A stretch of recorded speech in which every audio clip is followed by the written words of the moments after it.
What do we dress up? Anything? Whatever you want. Should I dress up as Rakal or Sarah?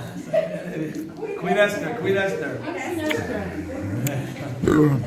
So the Torah already tells us that there's a war with Amelek.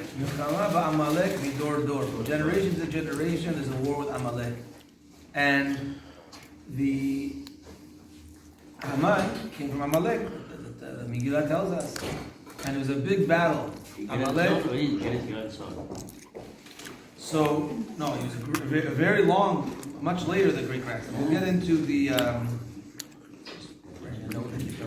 We'll get into the lineage shortly, but it's a battle between Bnei Yisrael and Amalek. Where did this hatred? What happened that this whole thing started with Amalek? Who are they? What happened? And hopefully how we defeat them and bring Mashiach. So when Bnei Yisrael, the Torah tells us, we read Parshat Zachor on Shabbat, to remember Amalek. What do we have to remember? Bnei Yisrael came out of Egypt, and as we say in Az Yashir Moshe, Ele Moab, Yochazim Orad, Moab, the nation were trembling. Wow, they took on Egypt, and Egypt fell. So the Jews, these guys were slaves, and their God saved the Jews. Everyone was trembling. No one dared fear to raise a finger on us, except Amalek. Amalek came, and they tried fighting us. They lost the war. They didn't get to completely dead. There's still a battle. They're still here a certain way, but they tried fighting us, and they're our arch enemies because they tried fighting us first. And the example the Midrash gives, as she says in the Chumash, is of a people, imagine, in a bathhouse.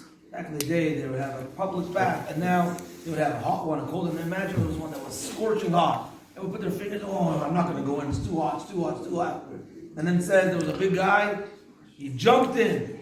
He got burnt, but he jumped in. And what happened psychologically, that cooled it down for everyone else. So, wow, you could do it. He got a little burnt, but he's kind of okay. I could also. So to Amalek, everyone was afraid to touch the Jews, to fight against the Jews. Amalek said, I don't care. And they went in to try fighting us. They lost, they got burnt. But it opened the door. Every subsequent enemy, to come Hamas, all Imach Shema, started from Amalek. They breached against the Jews to fight against us. And that's why there's a milchama with Amalek from generation to generation. And now the question goes a little deeper. What did Amalek, what was their ideology? Like, why them? Why did they fight us? Everybody else was afraid. Why weren't they afraid? So Amalek is a little bit of a different ideology than the other enemies, and this is why they tried fighting against us.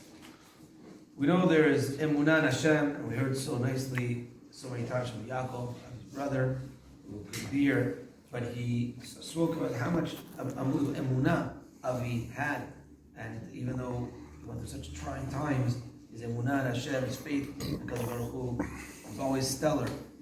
And so there's Emunah in Hashem, there's, God forbid, Avodah Zarah, idol worship. But there's another category, and that's called atheism, not believing in nothing. And that's the category of Amalek. Meaning, when you believe in Hashem, you believe there's a higher power. When you believe in Avodah Zarah, you also believe there's a higher power. Now, it's just, you don't believe in the Torah and Jewish God. You're believing in something else, but you're believing there's a higher power. So you could somehow, Avodah Zarah is one of the three cardinal sins that you can't, if you're faced with, I want to kill you or bow down to this idol, serve this idol, you got to take the bullet. It's one of those three things. If it's I want to kill you or eat the cheeseburger, eat the cheeseburger. But one of those three things, that and adultery and murder. I want to kill you or murder someone else, you got to take the bullet. So Avodah Zarah is extremely bad. But atheism is even worse. Because Avodah Zarah, at the end of the day, you believe that there's a higher power. And now with convincing, you could switch them and say, you believe that's the higher power? Let me show you that this is the correct higher power. And then you could hopefully sway them to a different higher power. in believing in the true God. When someone says atheism means it is nothing, they believe there's nothing. They believe everything is by chance, and that's the numerical value. There's no one to answer to. Exactly. Therefore, and the numerical value of Amalek is safek. Safek is that maybe, yeah, maybe everything's a maybe, and therefore they fear. Everyone's like, oh my gosh, these Jews, look, they just took all this miracle, this. Maybe there's a God, maybe there's no God.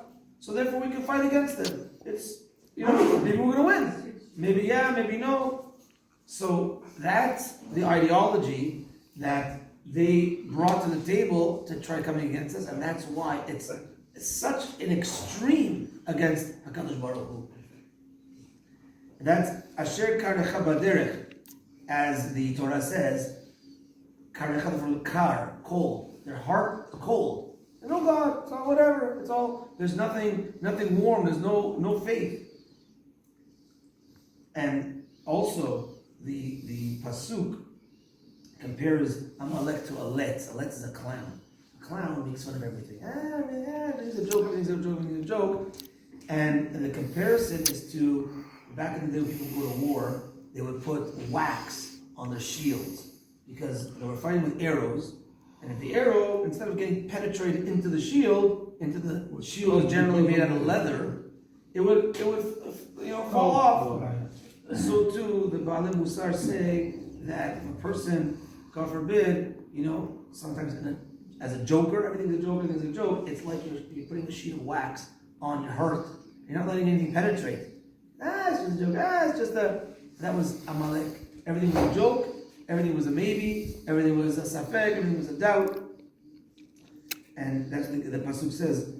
Letz achad doche elef tochachot. One clown could push away 1,000 words of rebuke. You can imagine, a rabbi in the yeshiva. Letz achad doche elef tochachot. One clown could push away 1,000 words of rebuke. You can imagine, a rabbi in the yeshiva or a teacher in school say, "You kids, you did this, and everyone's scared, everyone's tough. Everyone's walking out afterwards, everyone's like scared, and one kid's, whatever, makes a joke, everyone starts laughing, right? So that one joke could cool off the entire half an hour speech of that rabbi or that teacher. Especially if he mocks the rabbi. Especially mocks the teacher or the rabbi, you're right. And it totally could undo it, and that's what Amalek is. And therefore, the Torah says, Amalek is Reshit Goyim, and Bnei Israel is Bereshit. Bishvil Reshit. Bnei Israel is also called the first. We're the first of the proper nation. He's the first of the enemy nation. And that's why there's this constant battle. And the Torah says, Ki yad al kes yad milchama ba'amalek midor dor. Their hand is on the kes, which is the short word for the kiseh, the throne, the chair, the throne of Hashem, but it's missing the letter Aleph. Kiseh, Chaf, Samech, and Aleph. Ki yad al kes, Yud and Hey. It doesn't say in the Torah at that moment the full name of Hashem, which is Yud and Hey and Vav and Hey. It's taking away the Vav and the Hey. So there's a fight with Amalek. He's grabbing on to the chair, to the throne, and to Hashem's name, so to speak. So let's get into this a little bit more. The throne is missing the letter Aleph. Kiseh without an Aleph. Aleph is the first letter in the alphabet. Aleph represents Echad. Aleph represents Hashem. The actual way to... Exactly. The actual way to... When you look at an Aleph, I didn't write it like a Torah letter, but in the Torah letter, just bear with me here.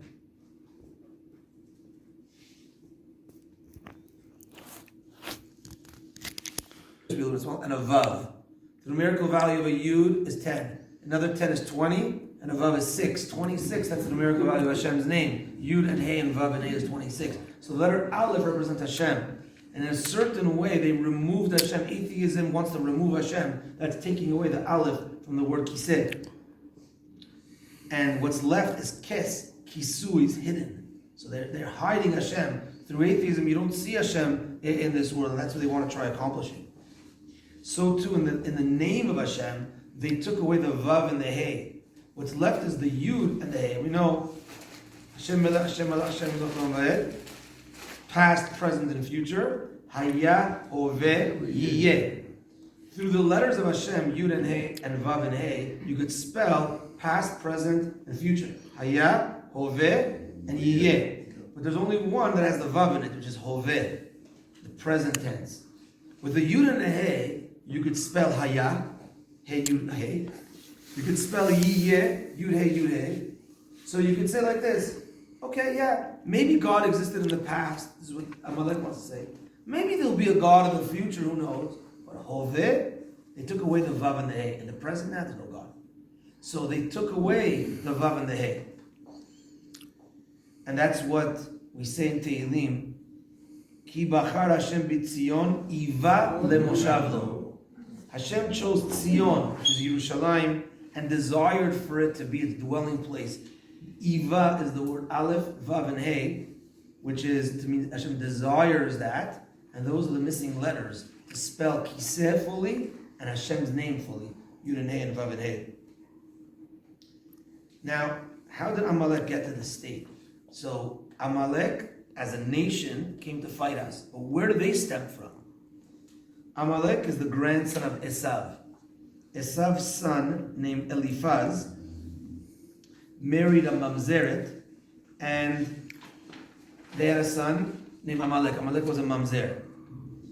And in actuality, the mother so that we're a little bit punished from Amalek. Amalek's our arch enemy, because in a certain way, this lady, mamzeret, was not from Avraham Avinu's family, wanted to connect to Avraham Avinu.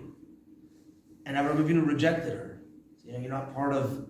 So, because of that rejection, she found another way to get to Avraham Avinu's family through Esav's son Eliphaz. And therefore, there's a little bit of a rejection, therefore we're suffering through that. And rejection is the knee-jerk reaction to rejection is, oh, you're rejecting me? That means you think A, I'm going to show you B. I'm going to prove. So you believe in Hashem, I'm going to prove you against Hashem. So it stemmed from that rejection. Now, the father of Amalek was Eliphaz. Eliphaz is a word that's comprised of two words, Eli and Paz. Paz is fine gold. Eli is my God. They also is God, and God we trust was their money. So when you believe in money, then that also replaces God. This is God. And that's why God we trust is only on their money. Right? So Eliphaz was actually commissioned by Esav, his father, to try to kill Yaakov Avinu. When he met up with him, what did he do? Instead of killing him, he took all his money. He said, well, someone poor is considered like they're dead, so let me take all their money. Eliphaz had a love for money, and therefore there was no God, it was money. He had his son Amalek. So Amalek is sourced from his mother's side, rejection of Avraham Avinu. Everything Avraham Avinu stands for rejected, which is Hashem, monotheism, reject that. And from his father's side, there's his love for money. Let's replace God with money as well. And now we go down to Haman. Haman, as the Megillah says, he pilpur hu hagora. He made a lottery, and what's pur? Pur means a gora. He pilpur. Purim means lottery. So the Megillah says he pilpur. Haman did a lottery, but now the Megillah wants to translate for us. What does pur mean? Hu hagora. It's a gora. What's interesting is, but it means like a lottery. Right. I mean, if it would just say he peeled pur, he did a pur. What does pur mean? The Megillah itself translates hu hagora. It's a gora. But what's funny is that if I know the translation of the word pur once already, I don't need to repeat it to you again. In the Megillah, when you hear it, you'll see it says twice in the Megillah, he peeled pur hu hagora. If you already told us the first time that it means gora, why don't you translate again? So the explanation here is the word hu is goral. Hu is the letters again, hey, vav, and aleph. The missing letters of kiseh and the missing letters of Yud and Hey and Vav and Hey, Hashem's name. Haman wanted to say, who? Those letters, it's Goral. It's all lottery. Hashem's all lottery. What do we say in the Megillah? V'nahafochu. We switch the who. Hey, Vav, and Aleph switches to Aleph, Vav, and Hey, Iva lemoshavlo, and those are the letters that are missing in its proper place. Kiseh is missing the Aleph, Yud and Hey and Vav and Hey is missing the Vav and the Hey. So, V'nahafochu, switch that who of hu al-goral. You want to say, Haman, that it's all a goral. Switch that, and we'll show you that Iva lemoshavlo, it's Hashem desires Yerushalayim, Hashem desires Bnei Israel, the Aleph after the word who, and after the word in Kiseh, the Aleph, and the Vav and the Hey in Yud and Hey and Vav and Hey. The two more points. One is that this is an interesting year. This is an interesting year that Purim is on Friday in Chutz Yerushalayim. In Yerushalayim, Purim is on, officially Tet Vav is on Shabbat. So they're having something that's called Purim Meshulash, 3-day Purim. They fast like us on Thursday. They read the Megillah on Friday. They give Matanot Le'Evyonim money to the poor on Friday as well. But the Seudah is going to be on Sunday. And Mishloach Manot on Sunday. So they have a whole different 3 days. So the Shabbat in between is like such a holiday there. In Yerushalayim, a 3-day Purim. Unbelievable. Outside of Yerushalayim, Purim can only fall out on a Sunday, Tuesday, Thursday, or Friday. Every Purim in Toronto, look back, Sunday, Tuesday, Thursday, or Friday. Sunday is the first day of the week, Aleph. Tuesday is the third day of the week, is Gimel. Thursday is the fifth day, which is Hey, and Friday is the sixth day, which is Vav. That spells the word Ga'ava. Spells the word Ga'ava. Gimel, Aleph, Hey, and Vav. Now you have over there again the letters that we're looking for. The Aleph, the Hey, and the Vav. The Hu, the Iva is there. Ga'ava is haughtiness. We're supposed to have Ga'ava in HaKadosh Baruch Hu. And we are so proud that Hashem is our God, and we have the Torah, and we have clarity, and we've been here since day one with targets on our back. Every nation wants to knock us out, from Amelek all the way till Hamas, and we're still here, we're always going to be here. We have to have that Ga'ava, that haughtiness. And that's what represented as well in Purim, that all the nations are trying to come against us. Haman wanted to kill the Jews all in one day. They say, how could Haman think he's going to kill all the Jews in one day? One day is a short day. All the Jews in 127 countries in one day? What was he thinking? He knew that if he loses, the Jews are going to make a holiday out of it. That's why he made a holiday. He says, if I'm going to say 7 days, they're going to make a 7-day holiday out of me. Let them better make a 1-day holiday out of me and not 7 days because of my failure. Because he was a gambler. He knew how to gamble. Just to end, a beautiful explanation I saw in the name of the Chidah. We said, tonight's the Chidah? Yud Aleph. Yud Aleph, tonight, Chazak Baruch. Yechaim Yosef David Azulai. I hope I'm related. We are related, hopefully. So the Chidah writes on his Pirush on Parashat Zachor, the Haftarah. He says like this: in Parashat Beshalach, the first time there's a war of Amelek against Bnei Israel, it says Macho Emche et Amelek. I'll get the pasuk. In Parashat Zachor, we read Timche et Zech Amalek. Get rid of. It's a command. Get rid of Amalek. But in Parashat Beshalach, Hashem says to Yoshua, let them know, there will become a time, I will get rid of Amalek. Macho Emche. Pasuk says, Vayomer Shel Moshe, end of Parashat Beshalach. Kitov Zot Zikaron B'Sefer. Write this in the book. V'sim be'oznei Yoshua. Put it in the ears of Yoshua Binun. Ki macho emche et zecher Amalek mitachat hashamayim. I will erase Amalek from the heavens, from under the heavens, from the world. Emche, I will erase. Emche are the letters Aleph, Mem, Chet, and Hey. Aleph, Mem, Chet, and Hey. Says the Chidah, there are 3 times that we battled against Amalek. In the Torah, the time Yoshua was on the ground. Moshe is there. Time of the Torah. The time of Megillat Esther. And Bezrat Hashem Mashiach comes. And this word Emche, I will erase, is a hint to the people that are involved in getting rid of Amelek. In the story of the Torah, Emche's Aleph is Aharon, Mem is Moshe, Chet is Hur, the son of Miriam. If you remember the story, Yehoshua was on the ground fighting, but who was doing the praying? Moshe Rabbeinu. He was praying to Hashem with his hands up. His hands were getting so heavy. Aaron and Hur were holding up his arms. So they were together in prayer. So you have Aleph is Aaron, Mem is Moshe, Chet is Hur, Hey is Hashem. Hashem is there all the time. Emche, I will erase them.